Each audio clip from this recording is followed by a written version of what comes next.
সাংবাদিকতার সংজ্ঞা আপনাদের সাংবাদিক প্রতিষ্ঠানকে নির্ধারণ করতে হবে।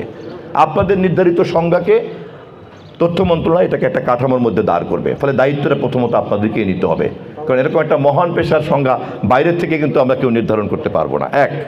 দুই হলো সুযোগ সুবিধা রাষ্ট্রীয়ভাবে যা যতটুকু আছে সেটা দেওয়ার ক্ষেত্রে নীতিমালাটা কী হবে তাও কিন্তু সাংবাদিকদের কাছ থেকে আমি চাইবো, কারণ আমরা যদি একতরফা করতে চাই তাহলে সরকারকে ভুল বোঝাবুঝি জায়গা তুলবে। সে ব্যাপারেও আমি ইতিমধ্যেই আমার সচিবকে বলেছি যে তিনি প্রস্তাবনা তৈরি করবেন। আর স্বাধীনতার ব্যাপারটা তো আমরা সবাই বুঝি যে আমি যদি একটা সর্বসম্মতিক্রমে গণমাধ্যম কর্তৃক নির্ধারিত জবাবদিহিতার সীমানা নির্ধারণ করতে পারি, ওই সীমানার মধ্যে স্বাধীনতা নিশ্চিত করার দায়িত্ব হচ্ছে রাষ্ট্রের। অতএব জবাবদিহিতার সীমানা নির্ধারণ করবে গণমাধ্যম, স্বাধীনতা নিশ্চিত করবে রাষ্ট্র। আমি এভাবেই জিনিসটাকে সাজিয়েছি। আমি আপনাদের সকলের সহযোগিতা চাই। সমাজটা এই রূপান্তরটা যে বোঝা দরকার এবং সেই রূপান্তরের সঙ্গে খাপ খাওয়ানোর মতো করেই সাংবাদিকতা, প্রেস ক্লাব, গণমাধ্যম, তারপরে আপনার ডিজিটাল অ্যাক্ট, সিকিউরিটি অ্যাক্ট, আইন, তথ্য মন্ত্রণালয় সব কিছু সাজানো দরকার। এখানকার কর্মকর্তাদেরকে যে এই ধরনের দক্ষতা যোগ্যতার মধ্যে দিয়ে নিয়োগ করা দরকার। সংবাদপত্রগুলির ক্ষেত্রেও তাই, মালিকদের নিজেদেরই বোঝার ব্যাপার। আবার এত ধরনের কি বলে জ্ঞান ভিত্তিক একটা পেশাতে তাকে তো সম্মানজনকভাবে ডাল ভাত খেতে দিতে হবে। সেক্ষেত্রে তাহলে একটা ওয়েজ বোর্ডটা আবার সেরকম হওয়া দরকার, যে ধরনের একটা সম্মানজনক বেতন কাঠামোর মধ্যে থাকলে পরে একজন জ্ঞান ভিত্তিক এরকম একটা পেশাতে নিয়োজিত করতে পারেন।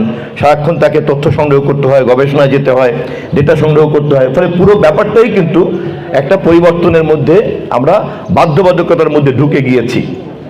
এবং আপনারা যারা এখানে বা সাংবাদিক হিসাবে আপনারা এই ধরনের একটা রূপান্তরিত প্রক্রিয়ার মাঝখানে পড়ে গিয়েছেন, ফলে আপনাদের জন্য কিন্তু একটা বড় ধরনের সংকট তৈরি হয়েছে। এবং তথ্যমন্ত্রী হিসাবে আমি দায়িত্ব নেওয়ার পরে আমার প্রথমেই মনে হয়েছে যে সাংবাদিকদের এই সমস্যাটাকে উপলব্ধি করা এবং তাদের সেই সমস্যা উত্তরণে তাদের পাশে দাঁড়ানো এবং রাষ্ট্রকে সেরকম একটা ফ্যাসিলিটেশনের জন্য যে উপযোগী করা দরকার, তারা যাতে ফ্যাসিলিটেট করতে পারে, কোনো কন্ট্রোল না, নো কন্ট্রোল, নো রেগুলেটরি, এখানে কেবলমাত্রই ফ্যাসিলিটেট করতে হবে।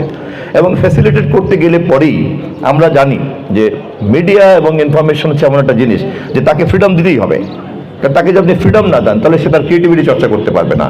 সে ইনফরমেশন ডিগ করবে, সে রাষ্ট্রের যে কোনো জিনিসকে সে বের করবে, খুঁজে বের করবে, এবং তার এই স্বাধীনতা থাকা উচিত। এমনকি প্রয়োজনে সে যদি সূত্রবিহীন কোনো কিছু করতে পারে, যদি কনফিডেন্ট থাকে যে বিচার ব্যবস্থা তার কাছে যখন জানতে চাবে তখন সে দিতে বাধ্য হবে, এমনও কিন্তু করা যেতে পারে। কেননা তাকে যত আমি স্বাধীনতা দেব সে তত বেশি তার অনুসন্ধানী ক্ষমতা কাজে লাগবে। তার অনুসন্ধানী ক্ষমতা যত বেশি বাড়বে, যত ধারালো হবে, তত বেশি কিন্তু রাষ্ট্র জবাবদিহিতার মধ্যে পড়বে। রাষ্ট্র যত বেশি জবাবদিহিতার মধ্যে পড়বে, রাষ্ট্র তত বেশি কিন্তু জনগণের